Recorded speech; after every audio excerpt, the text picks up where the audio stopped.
and Kens. Today for you guys, this is just going to be very random everywhere, but we're going to talk about 13 reasons why. What are my opinions of it with somebody who has anxiety, depression, and I don't know, a victim of bullying throughout school, throughout young years of my life, and just watching this now and kind of my interpretation on it. So if you guys are ready to kind of sit down and hear this, keep watching. So when 13 Reasons Why first came out, that was not for me. I kind of heard about it. I didn't even go on the Netflix to check it out. I was just like, no, I can't. Then I kept seeing more stuff written about it. I also saw online that there was a guide for it, and I wanted to continue knowing more about the series. Just so you guys are aware, this video will have no spoilers, but I will be putting in the description box, I guess kind of like, I don't even know. It's going to be like a link. I was going to say maybe I should just type it, but I think it would just be better to do a link in case you don't want to see it, but you want to go in the description box. So I'm going to do a link, and somebody was cool enough to put for every season kind of like the trigger warnings or what it's about. So this video, so you guys know, will have no spoilers whatsoever. It's just kind of my interpretation of what I'm seeing. So I'm not going to give any spoilers. I'm just going to kind of give you a description of what the show is. 13 Reasons Why is a story that follows Hannah Baker, and it's about pretty much how she was bullied. She moved to a different area, and everybody was just treated her terribly. And it's crazy because she always just came back with such a bright spirit, and it just got knocked down. And it was just so sad. Oh my gosh. I feel like young kids are in a generation, they're very, very quick to judge, quick to make you feel like crap, and kids can just be bullies, and that's kind of what you see throughout the show of how she was treated. But I mean, I have to say, they really, like, the stuff that had, like, she's seen or happened to her, really, like, laid it on her thick. So that's what just makes it like, wow, this girl went through a lot of crap until, like, there was nobody, which is just so sad because there are parts of the show where I could see myself throughout, like, high school and how I felt with those things, but I got to, I want to say, episode 10. I think I was in part of episode 10, and I had to stop because of just everything I was seeing on Facebook and people telling me that 12 was really bad and that you kind of know at the part that it's getting to. Like I said before, I think that guide is good for everyone. I think it's good for everyone. Even if you don't like shows that are spoilers, or like spoiling things before you see it, I really think you should watch it.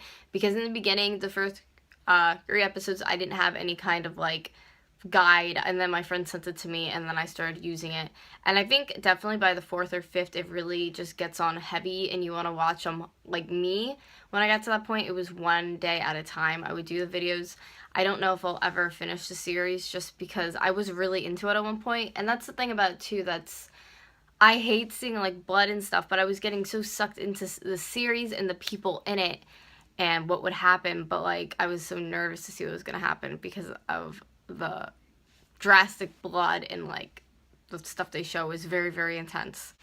I overall think that the show is great. It's incredible, but I don't think for somebody, like and I like to envision this too, if I was a 14 or 15-year-old kid who had Netflix and wanted to watch a show in high school, and I was at the time in my life when I was being bullied very heavily, and I watched the show, do I think it would trigger me? Yeah, I do. I 110% think it would trigger me. Because me as an adult watching it, I can't finish it because it's triggering me when I watched it. It really, and I hate that word, and I will say I hate when people are like, oh, it's triggering. But this, to me, was triggering. And for someone who hates that word, and I hate using it, it really is because, again, I don't want to give spoilers, but just some of the topics and the things that they get into in the show, if it has happened to you, it's hard to kind of grasp and watch and see because, I don't know, maybe sometimes people see themselves in it. To me, it just makes me uncomfortable and, like, nervous. I think if there was less showing of some of the things that they have in the show, I think it would be better to put into schools to show, especially the end scene where they're showing all the blood and stuff. I don't think that should even be in it. I don't think it should be shown in schools. But there's, like, 2 sides to it, too, and that's why I'm so, like, I'm really for, like, you shouldn't have that stuff in it. You shouldn't show it in school. Like, some kids, it could be triggering, even if, like, you go around and get parent permission. Me, at that age, I wasn't telling my parents that's how I felt and stuff like that. So, I think in a way, it's not good. I think in a way, if they took that out, it would be good for schools. But then again, I think there are kids that need to see that crap to stop bullying other kids and making them feel like shit. So, in a sense, the really harshness of it, I think some people need, and I think other people don't need it. And that's what's so, like, it's hit or miss, you know what I mean? I think it really, really gives a very strong impact on some people, and then other people, it's just like a girl killed herself in a show. I think definitely in a real life stance, or like in a high school, if this happens, it's really more, you know what I mean? Everything is more real in real life. So those are a couple of my thoughts about the 13 Reasons Why show. If you guys like this video, please thumbs it up, but also subscribe to my channel down below because I put out new videos every single day. I now, guys, actually have a Patreon account, which is under Sunset50100. I have a link down below to that, so if you want to check that out and donate or just check out the page and even share it, I'd greatly appreciate that. Also, guys, if you share this video down below to your social media platforms, that would be awesome as well and help me out greatly.